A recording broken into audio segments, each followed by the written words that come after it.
이 시간 사명을 위하여 연합하는 공동체라는 제목으로 말씀을 선포하겠습니다. 여호수아가 모세의 뒤를 이어서 이스라엘 백성을 이끌어갈 지도자가 되었습니다.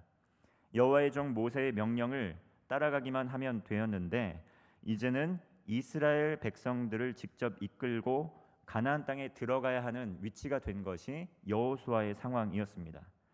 이제 여호수아에게는 모세는 곁에 있지 않았습니다. 그러나 여호수아에게는 하나님께서 주신 그 약속의 말씀이 있었습니다. 하나님께서 여호수아에게 모세에게 말씀한 것 같이 발바닥으로 밟는 모든 땅을 주겠다고 다시 한번 약속하십니다. 그리고 평생에 여호수아를 능히 대적할 사람이 없을 것이다 라고 약속을 해주십니다.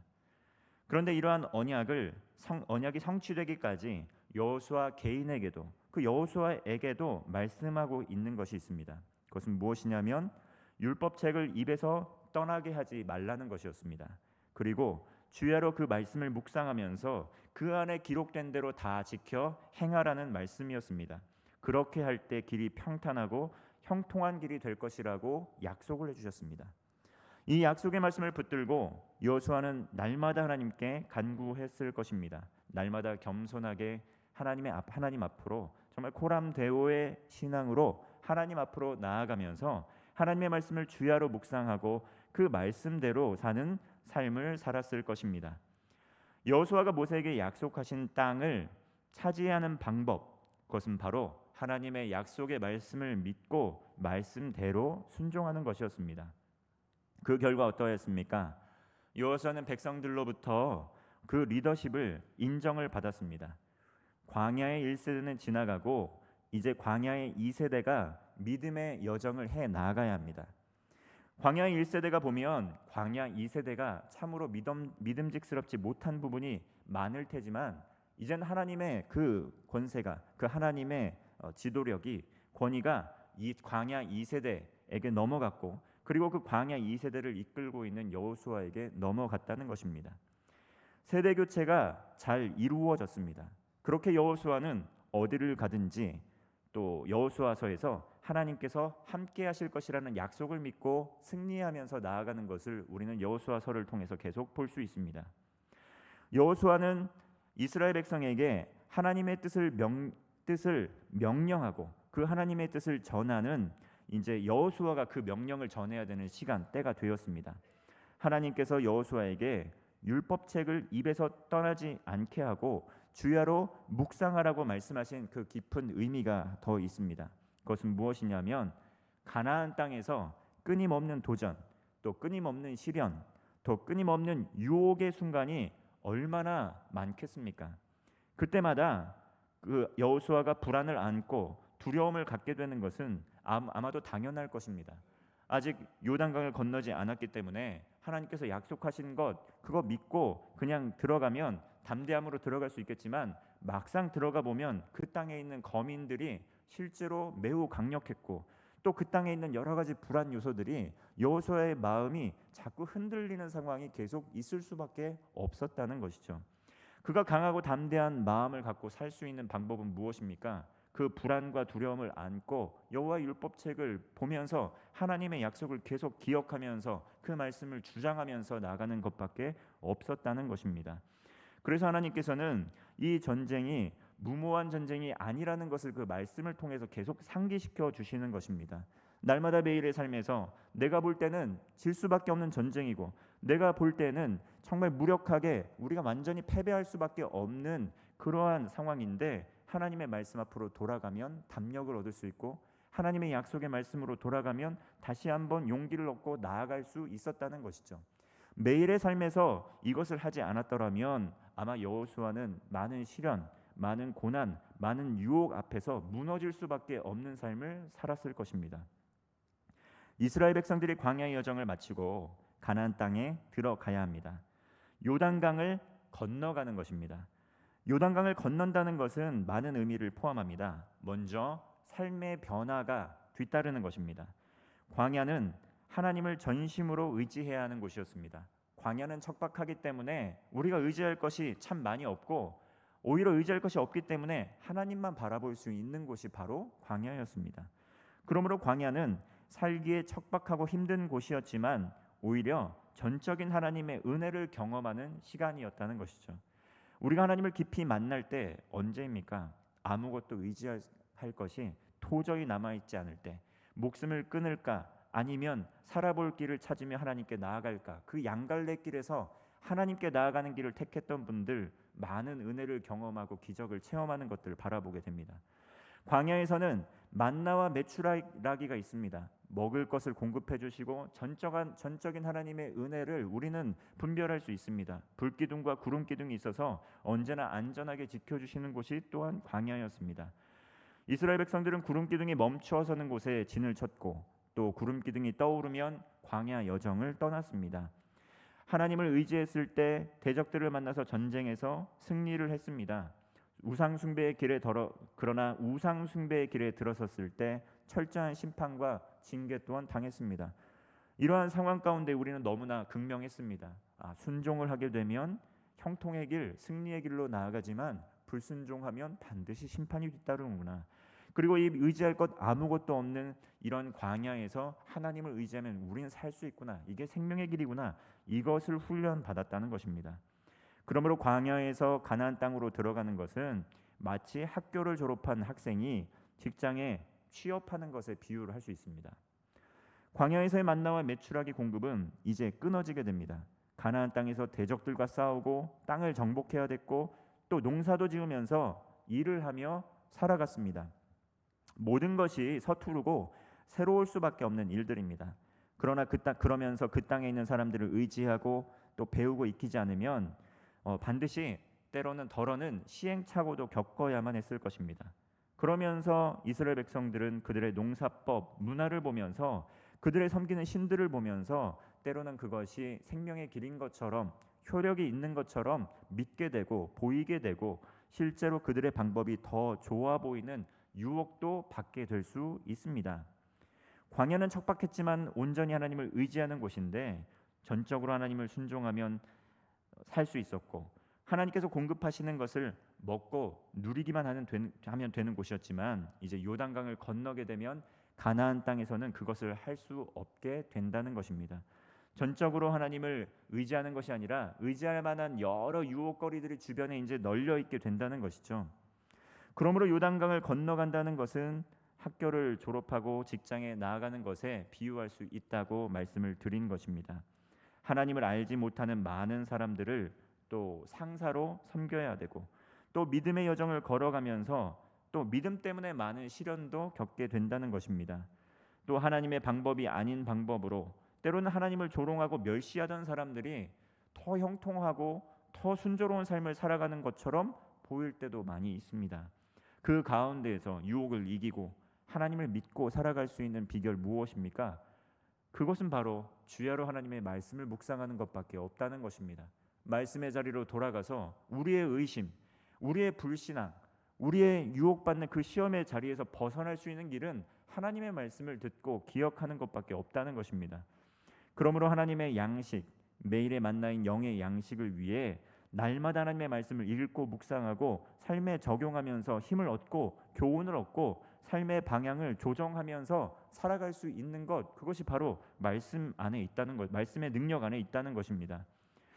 이스라엘 백성들은 전쟁을 치르기 위해서 양식을 준비했습니다. 학교를 졸업한 또 직장인들이 정말 우리 청년의 때에 잘 영적으로 준비해서 직장으로 나아갔을 때 그 영의 양식, 날마다 그 주님의 말씀을 붙들고 승리할 수 있듯이 이스라엘 백성들도 전쟁을 치르기 위해 양식을 준비해야 했다는 것입니다. 그동안은 하루 식량만 거두면 되었지만 이제는 양식을 준비해야 하는 때가 되었습니다. 보급이 어려울 때 먹을 양식이 있어야 전쟁에 승리할 수 있는 것입니다. 11절 말씀입니다. 진중에 두루 다니며 그 백성에게 명령하여 이르기를 양식을 준비하라. 사흘 안에 너희가 이 요단을 건너 너희 하나님 여호와께서 너희에게 주사 차지하게 하시는 땅을 차지하기 위하여 들어갈 것임이니라 하라. 하나님께서는 이스라엘 백성에게 사명을 주었습니다. 가나안 땅에 들어가서 정복하라는 것이었습니다. 전쟁에 임하는 군인은 기술도 갖추고 무기도 갖추어야지만 중요한 것은 양식을 준비하는 것입니다. 전쟁을 하면서 양식을 얻을 수 있으면 좋지만 일단 전쟁에 임하게 되면 양식을 얻을 수 있는 방법이 많이 없습니다. 그리고 보급이 끊기면 병사들은 굶게 되고 전쟁에 패배할 수밖에 없습니다.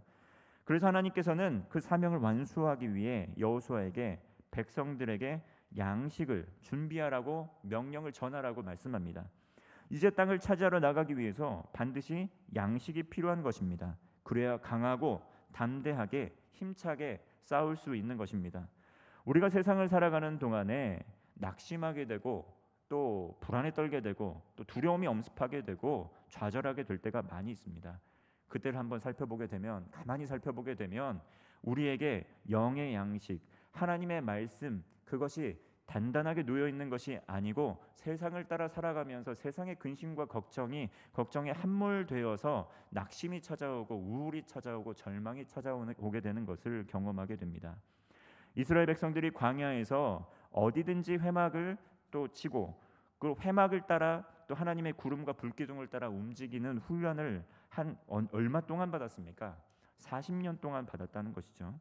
그들이 노력하지 않아도 하늘에서는 만나와 메추라기가 날마다 공급되었고 이스라엘 백성들은 광야에서 성막을 중심으로 진을 쳤고 어디에 있든지 하나님의 구름 기둥과 불 기둥을 볼 수 있었고 그것을 통해 하나님의 영광과 하나님의 임재를 볼 수 있었습니다. 그러나 광야를 이제 지나 요단강 땅에 들어가게 되면 이제는 그러한 삶보다는 세상이 보이기 시작한다는 것이죠. 가나안 땅의 거민들이 보이기 시작하고 가나안 땅의 거민들이 섬기는 바알들이 보이기 시작했다는 것입니다. 많은 유혹, 많은 시험, 오히려 산적했다는 것이죠. 그것을 위해 하나님께서 그 시련을 이겨내도록 하기 위해 40년의 광야 여정을 허락하신 것입니다. 40년의 광야 여정은 불순종으로 인해서 뺑뺑이를 돈 시간만은 아니었다는 것입니다. 살아계신 하나님을 경험하고 광야 2세대가 훈련받고 준비하는 시간이었습니다. 하나님과 함께 사는 훈련을 하는 곳이 바로 광야였습니다. 이 광야의 여정을 거친 이 광야 2세대는 가나안 땅에 들어갔을 때 시련이 올 때, 고난이 올 때, 고통이 올 때 하나님의 즉각적인 임재와 불기둥과 구름기둥이 잘 보이지 않을 수는 있지만 그 광야의 여정에 훈련받은 영적 경험을 기초로 하나님을 의지하고 말씀을 의지하고 보이지 않지만 동행하시는 그 하나님과 동행하며 살면서 전쟁에 승리하는 법을 그렇게 훈련받았다는 것입니다. 그러므로 어디를 가든지 하나님과 동행하는 훈련, 어디를 가든지 하나님을 의지하는 훈련, 어디를 가든지 그 손이 함께해서 승리를 경험하는 그러한 믿음의 군사들로 준비되었다는 것입니다. 가나안 땅에 들어가게 되면 만나와 메추라기 이제 그치게 됩니다. 이제는 여전히 동행하시고 힘을 주시는 하나님이 떠나는 것이 아니라 하나님은 함께 하시지만 이제 보여지는 것이 없어지게 되었다는 것입니다. 가나안 땅을 살아가는 이스라엘 백성들 이제는 가나안 땅에 들어가게 될 때 하나님의 말씀에 의지하여서 하나님의 영과 함께하여서 보이지 않는 하나님과 홀로 서기를 해야 될 시기가 된 것입니다. 그들 역시 노력을 통해 그들의 은사를 통해 그들의 지혜를 통해 하나님을 의지하며 전쟁에 먹을 양식을 준비해야 됐다는 것입니다. 일터는 생업의 현장입니다. 열심히 일을 해서 돈을 벌고 우리는 소득을 벌면서 삶을 살아갑니다. 그렇기 때문에 돈이 우리의 삶에 있어서 실질적인 생명줄처럼 느껴지게 됩니다. 그래서 직장에서 사업장에서 갈등이 발생하고 위기가 오고 위태로워질 때 생명이 흔들린 것 같은 그러한 불안과 또 위기감이 엄습하게 되는 것입니다. 당장 눈앞의 위기 상황 때문에 정신을 차리기가 정말 어렵고 마음이 무너지고 굉장한 스트레스를 받으면서 살아가는 것이 오늘날 그리스도인의 삶의 모습입니다. 이것은 어떻게 보면 이 일터가 전쟁터와 같다는 것을 우리는 기억해야 합니다. 특별히 영적 전쟁은 소리도 없이 은밀하게 진행되게 되기 때문에 이 직장에서 삶에 큰 어려움을 겪게 되었을 때 하나님을 찾지 못하고 그 문제에 함몰되는 경우가 참 많다는 것입니다.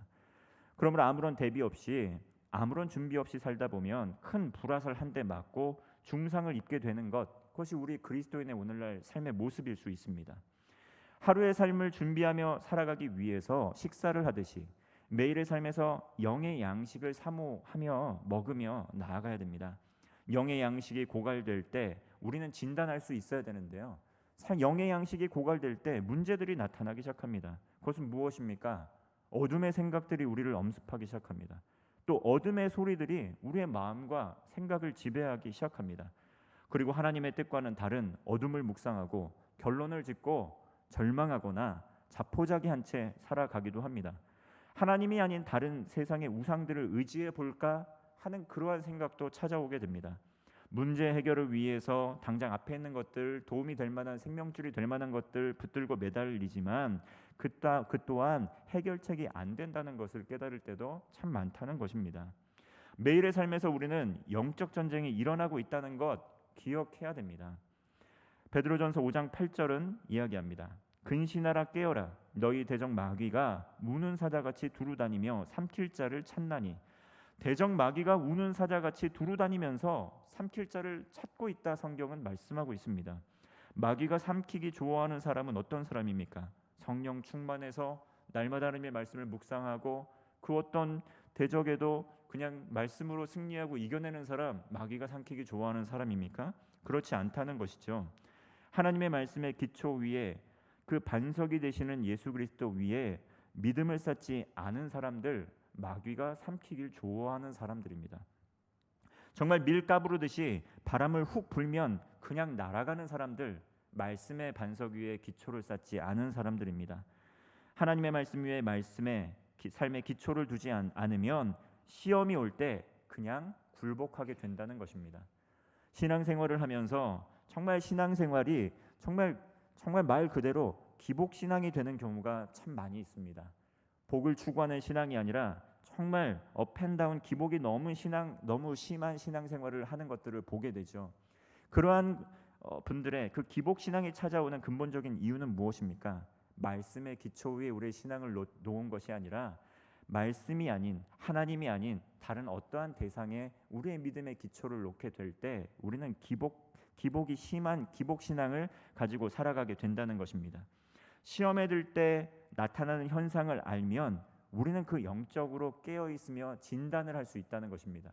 진단을 하고 하나님의 말씀 앞으로 나아가야지 마귀가 삼킬 만한 자가 되어서 그냥 마귀의 속삭임에 그대로 넘어가면 안 된다는 것이죠. 영적인 그러한 위기 상황, 영적인 결핍의 상황, 정말 영적인 기근의 상황, 어떠한 마음들이 우리를 지배하기 시작합니까? 비판의 마음, 또 시기하는 마음, 또 질투하는 마음, 원망과 분노, 음욕과 용서하지 못하는 마음, 또 반복되는 절망감, 낙심, 소외감, 무력감, 이러한 것들이 대표적으로 시험에 들었을 때 나타나는 그러한 특징들입니다.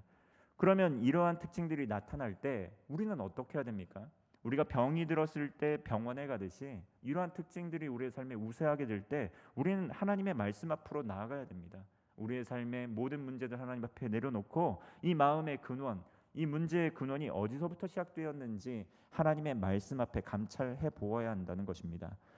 그러면 성령 충만할 때 나타나는 특징은 또 무엇입니까? 성령의 열매들이 나타난다는 것이죠. 사랑과 희락과 화평과 오래 참음, 자비와 양성과 충성과 온유와 절제, 이러한 성령의 열매들은 정말 암송하고 날마다 그러한 것들을 어떤 진단의 척도로 사용하면 참 좋습니다. 그리고 영적인 기근, 영적으로 시험이 들어있을 때 오는 것들이 어떠한 특징인지 이러한 것들을 우리가 기억하고 살아가면 참 좋습니다. 이것을 우리의 신앙의 척도 삼아서 이러한 증상들이 나타날 때 하나님의 말씀 앞으로 나아가야 되는 시간이구나, 내가 하나님의 말씀과 하나님의 마음을 지금 헤아리지 못하고 있구나라는 것을 알고 주님의 말씀 앞에 나아가야 된다는 것이죠. 시험의 징후들을 알게 되면 마귀의 시험을 알 수가 있습니다. 마귀의 전략을 알게 되면 마귀의 게임에 넘어가지 않습니다. 영적 결핍의 징후들을 아는 하나님의 사람들이 영적인 전쟁에서 승리할 수 있다는 것입니다. 이럴 때 이러한 징후들이 나타날 때 하나님의 말씀 앞으로 말씀과 기도의 자리로 나아가야 됩니다. 영의 양식을 잘 먹고 준비하여서 승리하는 성도 되시기를 바랍니다. 12절의 말씀입니다. 여호수아가 또 르우벤 지파와 갓 지파와 므낫세 반 지파에게 말하여 이르되, 여호수아가 르우벤 지파와 갓 지파와 므낫세 지파를 언급하고 있습니다. 이 세 지파는 모세가 지도자로 있을 때 모세에게 간구하고 요단 동편의 넉넉한 땅을 미리 차지한 지파들입니다. 가만히 살펴보면 이들에게 공통점을 발견할 수 있는데요. 왜 이 세 지파가 이 좋은 땅을 먼저 선점했을까? 이것은 이들 지파 모두 야곱이 둔 4명의 아내가 낳은 자녀들 중에 첫 번째로 태어난 장자들이라는 사실입니다. 여러분, 정말 좋은 땅, 이 좋은 땅을 각 4명의 아내가 낳은 첫째 아들들이 다 차지를 한 것입니다. 이 어떤 것입니까?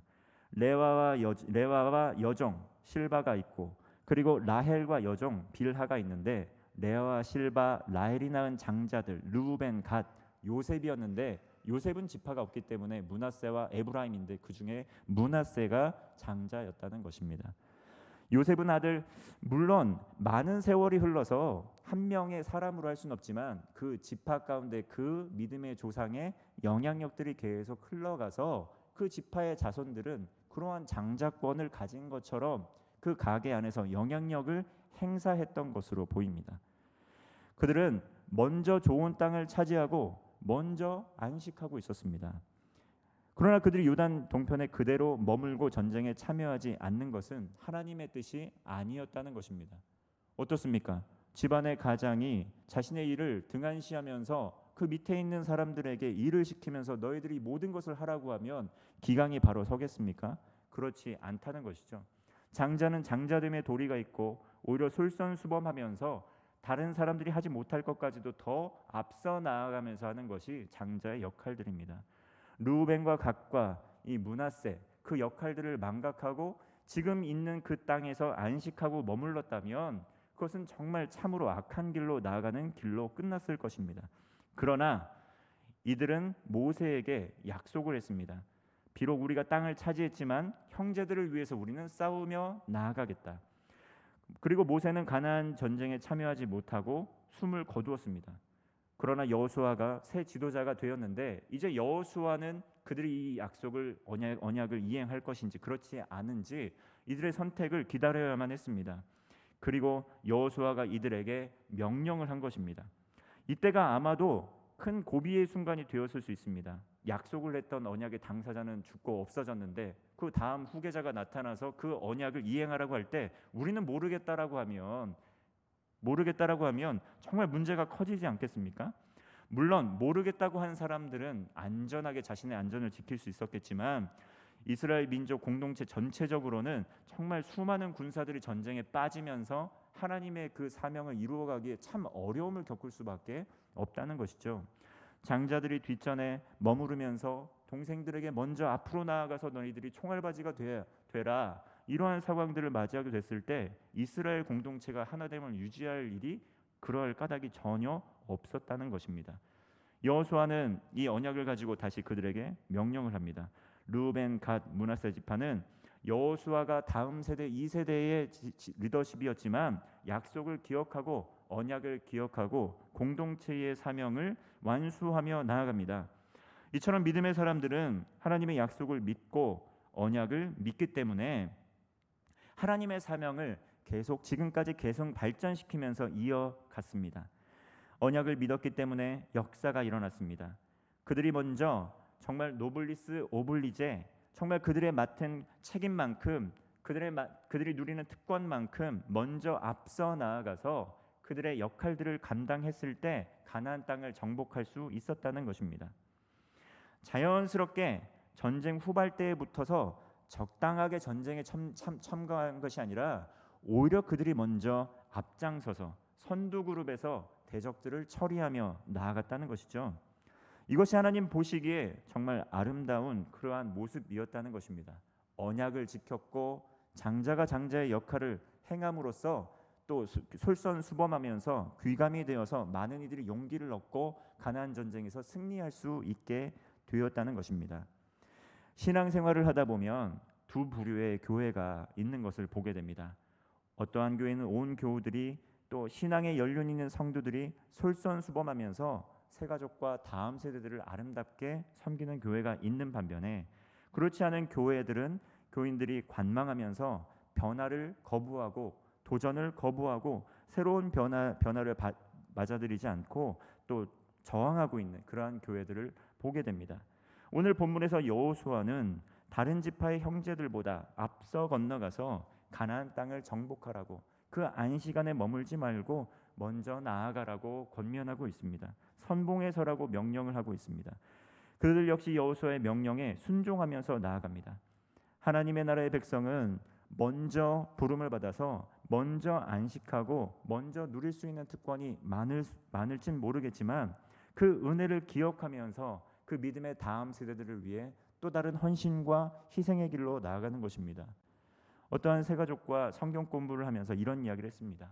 그리스도인들은 왜 희생하고 왜 섬기면서 나아가는지 저는 도무지 이해가 되지 않습니다. 왜 그렇게 해야만 하는 것일까요? 그것은 바로 하나님께서 주신 그 은혜를 알기 때문에 그것을 기득권으로, 그것을 특권으로 여기지 않고 그 구원의 은혜를 가지고 또 다른 사람들을 섬기고 나아가는 것, 하나님의 마음을 알아 또 다른 섬김의 자리로 나아가는 것이 거듭난 그리스도인들이기 때문에 그렇습니다. 이러한 면에서 아름다운 교회는 정말 담임 목사님을 중심으로 우리 장로님, 집사님, 권사님들 함께 솔선수범하면서 각 부서에서 힘을 다해 겸손하게 섬기시는 모습을 너무도 많이 볼 수 있습니다. 참 건강한 교회라는 생각을 참 많이 했습니다. 또한 자발적으로 위기의 순간에 정말 함께 눈물로 기도하고 또 어떠한 또 작은 교회에서는 릴레이로 기도하면서 마음을 모아 그 기도한다는 소식을 들으면서 얼마나 큰 감동을 받았는지 모릅니다. 그러나 한국 교회가 이 아름다운 교회, 우리 교회와 같은 모습을 다 보여주는 것은 아닙니다. 정말 안타깝게도 많은 교회들이 아직도 코로나19 이후에 교회에 다시 출석하는 성도의 수가 코로나 이전 대비 70% 정도 수준밖에 안 됐다는 것입니다. 우리 교회의 많은 성도들이 지금 다시 오고 있고 다 온다고 해서 이것이 한국 교회의 모습이 아니라는 것을 우리는 기억해야 됩니다. 우리 교회는 지금 부흥하고 있고 우리 교회는 솔선수범하고 있고 우리 교회는 성장하고 있다고 해서 다른 교회들도 다 그럴 거라고 생각해서는 안 된다는 것이죠. 안식해서는 안 된다는 것입니다. 아직도 고통받고 있는 많은 교회들, 많은 교우들 있습니다.